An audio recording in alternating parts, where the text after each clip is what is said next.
My boyfriend and I were visiting my parents back in Michigan for a few days, and we didn't want to stay with them for, let's just say, obvious reasons. We ended up finding an Airbnb about 15 minutes away from their house. A cute little one-bedroom condo. The inside was completely redone and was very modern, so it wasn't the cheapest. The host seemed nice and had good ratings, but we did see a few comments that raised some red flags. Most of the negative comments mentioned strange experiences with the neighbor. Now, I've had some crazy neighbors, so I'm not one to judge. I simply brought it up with the host before booking, and she stated her neighbor is nosy and sometimes when people try to get into the Airbnb, she gets defensive. But she said she'll let the neighbor know we're staying and what we look like, so everything should be fine. On the day we arrived, everything went smoothly. We met the host who lived nearby, and she gave us the key to the entry door and the code to the actual apartment. We unpacked all of our stuff and then headed over to my parents for dinner. I had a few drinks throughout the night to deal with my mother, and before we knew it, it was 10 p.m. and time to head back to the Airbnb. We pulled up to our rental.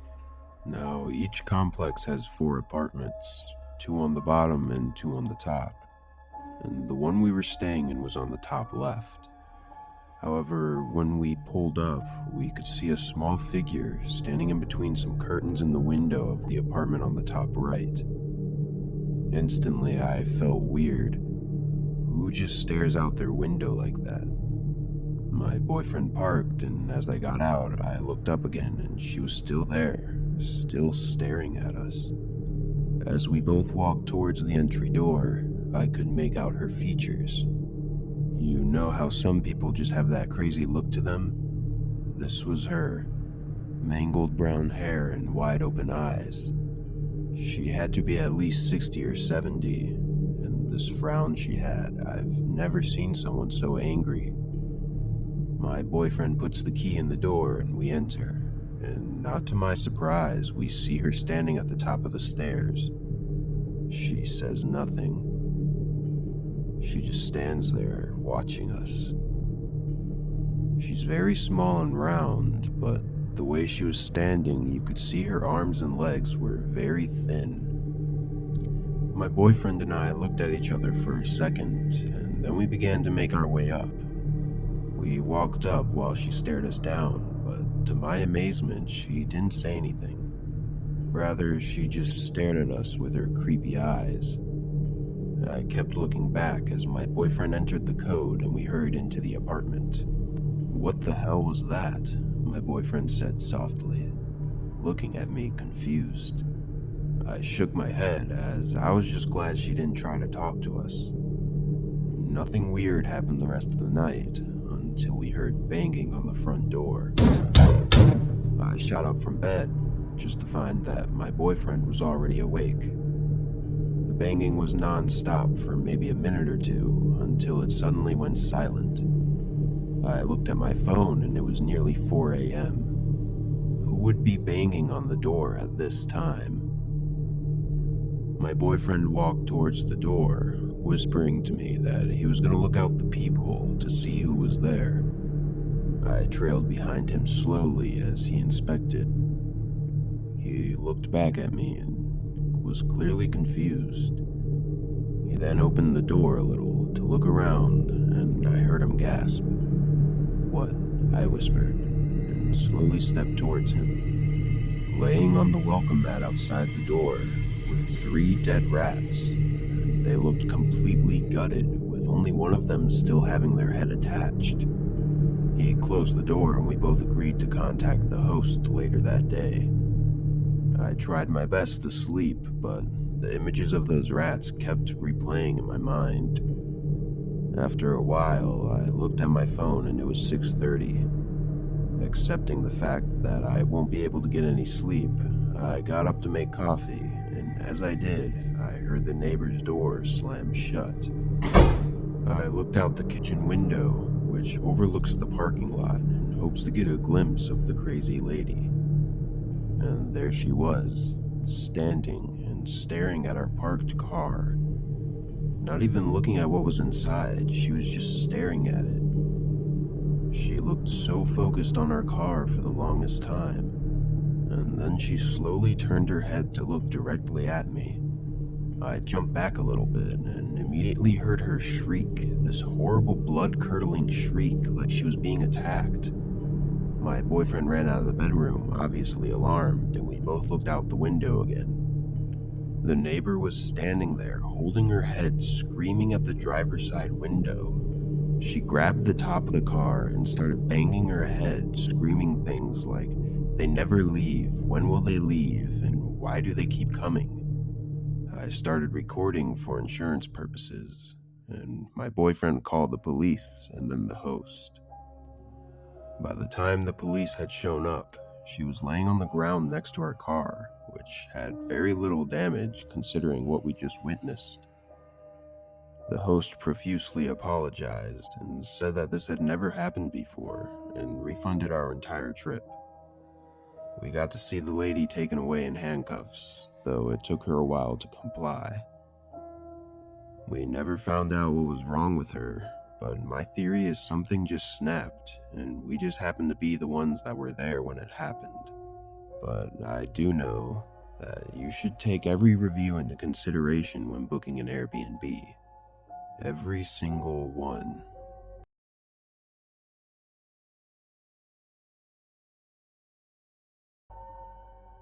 This happened a few years back, when my friends and I had just finished our sophomore year of college.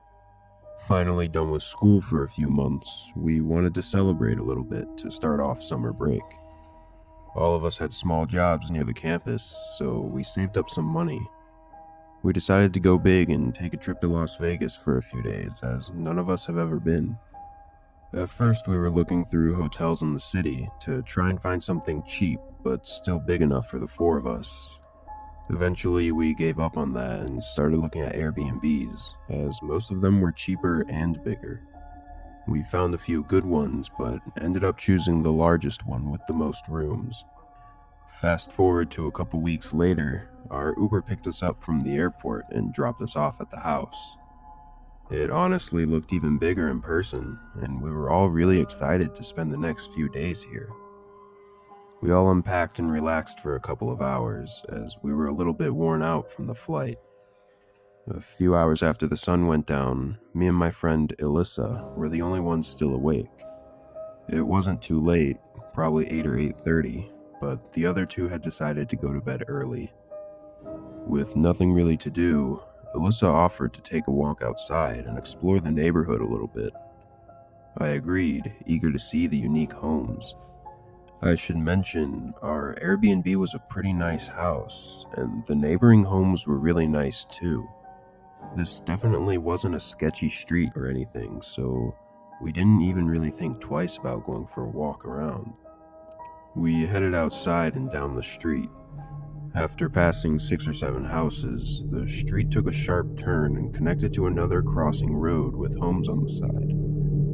It was strange though, as these homes were nothing like the ones we just walked by on our street. These were basically run-down shacks. And I don't mean to be rude or anything, it was just really strange to see such a sudden change in homes after only turning the corner. We continued on a little bit, noticing the broken windows, missing mailboxes, and even worn-out vacant signs on a lot of the doors. One of the houses even had a sofa chair right in the middle of their front yard with rips and stains on it. We agreed to take the next turn towards our Airbnb and head back. But a couple minutes later, we saw a small SUV coming towards us from down the road with its headlights off. As it got closer, it began to slow down and eventually stopped right next to us. An older woman, probably 50 to 60 years old, rolled down the window and with a big smile said, "You two are such a cute couple." She was making really weird, jerky motions with her head in her arms and was just acting really strange. I replied, "Thank you," as to just end the conversation quickly and get her to leave. Luckily it worked. She continued down the road, and we did as well, in the opposite direction. After a few minutes, we found the next turn and got back to the street with our Airbnb. We were both really shook and creeped out by the whole situation and just wanted to get inside and forget about it. But just as we got to the driveway, we saw the old lady's SUV turn down our road and start heading towards us again.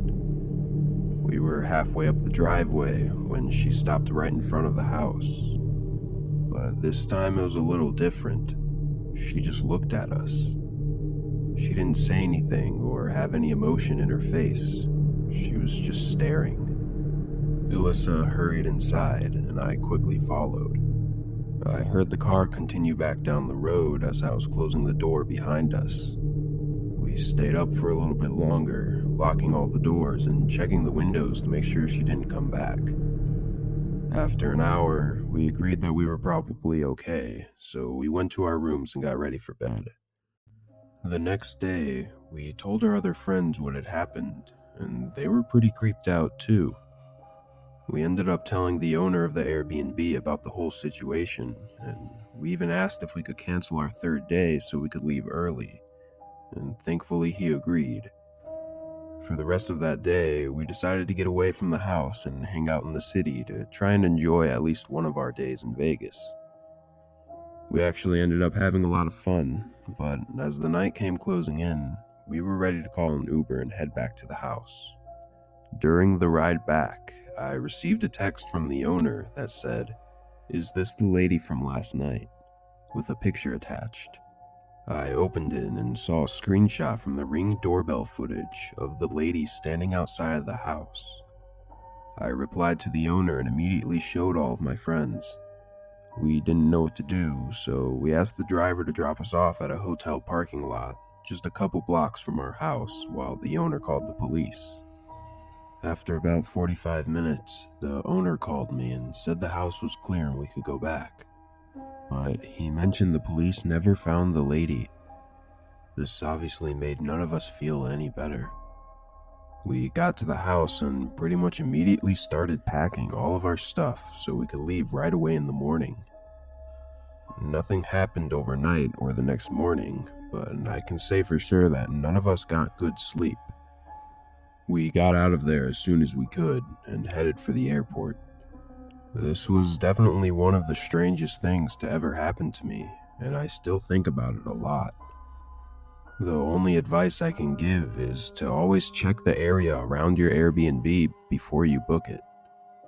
I have no idea what she wanted or why she was stalking us, but it really freaks me out to think about what would have happened if the owner didn't have a doorbell camera, or if we had stayed that third day.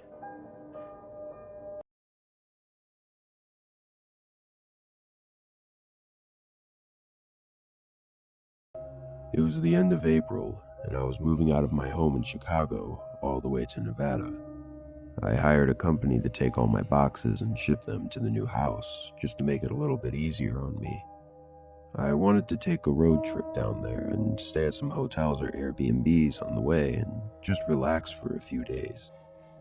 The total drive would take around 30 hours, so I split that in thirds and decided I would drive 10 hours each day and stay somewhere overnight. After planning out the times, I figured that my first stay would have to be on the far edge of Nebraska. I scrolled through Airbnb, looking for anything cheap, as Nebraska didn't really have much to see, so I really just wanted a place to stay for 8 hours and then head back out on the road. I found a small one-story home with 2 bedrooms. Although I didn't really need the 2 bedrooms, the price was a really good deal, so I didn't mind the extra space. However, I did find it a little bit strange that they only showed pictures of 1 bedroom. Again though, it didn't make much of a difference for me, so I booked it for the next night and got ready for bed. In the morning, I finished packing up my car with the rest of what I had and started the drive. I left a little bit later than I had wanted to, but I figured it wouldn't be much of a big deal, other than having to drive in the dark for a few hours. If you've ever driven through Nebraska, you would know that it's very plain. There's long stretches hundreds of miles long of barely any light or buildings at all. A couple hours after dark, I pulled up to the Airbnb. It was off the long empty road I'd been on and down a short gravel path. Initially, I was a little bit disappointed as it looked a lot more worn down on the outside than they had shown in the pictures. I reminded myself that I was only staying for a few hours just to sleep, so it didn't matter too much. I grabbed a couple of my bags and headed to the front door. Usually, the owners leave the key in a key box and give you the password, but this door had no key box. In fact, it actually had no lock at all. It was one of those plain doorknobs you'd usually see on a closet door. I started to get a little uneasy, but I didn't really have any other option than to stay here. I opened the door and stepped in, and to my surprise, it was actually fairly nice on the inside. It was small, but the living room and kitchen were well furnished and seemed to be kept up with. I went to the first bedroom, but noticed that it too did not have a lock. Thankfully, the second bedroom did, so that's where I decided to unpack in. There was one thing that got me really creeped out about this bedroom, though. Right in front of the bed on the wall was this small old doorway, maybe 3 feet tall and 2 feet wide. This was the actual picture I took of this doorway in the room. The more I looked at this door, the more unsettled I got, but there was no way I was staying in a room that I couldn't lock.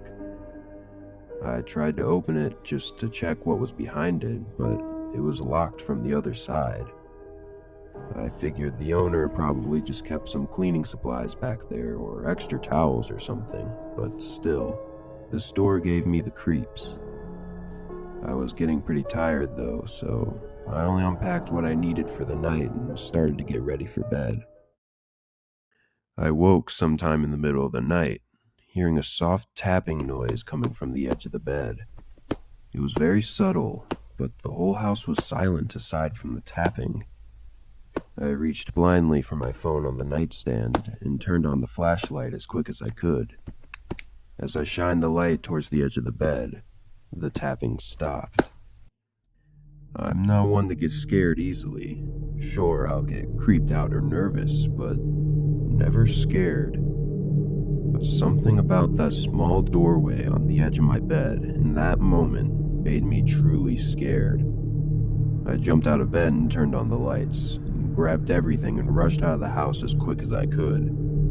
It was still really dark outside and I couldn't see much, but as I was backing my car out of the gravel path, I swear I saw a man lying on the ground behind the house. I drove down the road for probably 30 minutes before pulling over and texting the owner to tell him that there might be someone in his house and to call the police. I continued down the road for a couple hours until I found a small town, and I parked in a grocery store parking lot just to get some sleep. I still don't really know what happened at that Airbnb, but the creepiest part was that when I checked my phone in the morning, I saw my message had been read just a few minutes after I sent it, but the owner never responded to it.